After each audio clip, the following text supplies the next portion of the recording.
Hi friends, అందరికీ welcome back to our channel Senapathi's kitchen.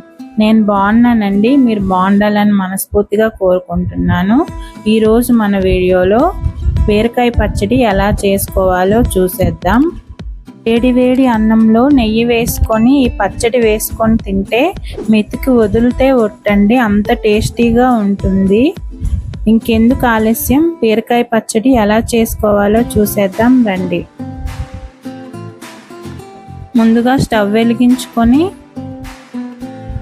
కడాయి పెట్టుకోవాలి. కడాయి వేడైన తర్వాత 4 టేబుల్ స్పూన్ల ఆయిల్ వేసుకొని, ఆయిల్ వేడైన తర్వాత పల్లీలు అందులో వేసుకొని బాగా వేయించుకోవాలి. అలా వేగిన వాటిని ఒక ప్లేట్లో తీసి పక్కన పెట్టుకోవాలి.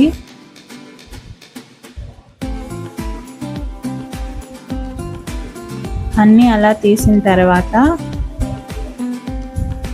6-7 పచ్చిమిరపకాయలని అందులోనే వేసుకొని, అందులోనే కట్ చేసి పెట్టుకున్న బీరకాయ ముక్కలను కూడా వేసుకోవాలి. అందులోనే ఒక పెద్ద సైజ్ టమాటో కట్ చేసి వేసుకోవాలి. అదంతా మిక్స్ అయ్యేలా ఒకసారి కలుపుకొని, కొంచెం కరివేపాకు, 1 టేబుల్ స్పూన్ జీలకర్ర వేసుకోవాలి. అదంతా మిక్స్ అయ్యే వరకు కలుపుకొని మీడియం ఫ్లేమ్లో పెట్టుకొని 5 నిమిషాల పాటు వేగిన తర్వాత మళ్ళీ కలుపుకొని మీడియం ఫ్లేమ్లోనే బాగా వేయించుకోవాలి. అంతా ఇలా వేగిన తర్వాత స్టవ్ ఆఫ్ చేసుకొని చల్లారి పెట్టుకోవాలి. అది చల్లారిన తర్వాత ఒక మిక్సీ జార్ తీసుకొని అందులో 5-6 రెమ్మల వెల్లుల్లిపాయలు వేసుకొని, చిన్న అల్లం ముక్క వేసుకొని,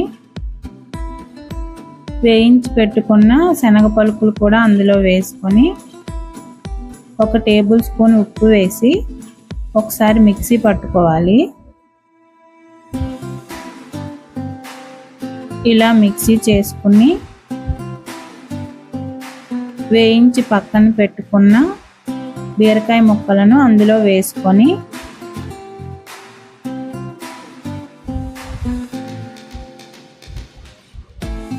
ఇదంతా ఇంకొకసారి మిక్సీ చేసుకోవాలి. ఇలా మిక్సీ చేసుకున్న తర్వాత ఒక గిన్నెలో తీసుకోవాలి. ఇలా అయినా తినేయచ్చు, పోపు అయినా వేసుకోవచ్చండి. ఇప్పుడు పోపు వేసుకుందాం. స్టవ్ ఆన్ చేసి పోపు కడాయి పెట్టుకొని, కడాయి వేడైన తర్వాత 2 టేబుల్ స్పూన్ల ఆయిల్ వేసుకోవాలి. ఆయిల్ వేడైన తర్వాత పచ్చిశనగపప్పు, జీలకర్ర,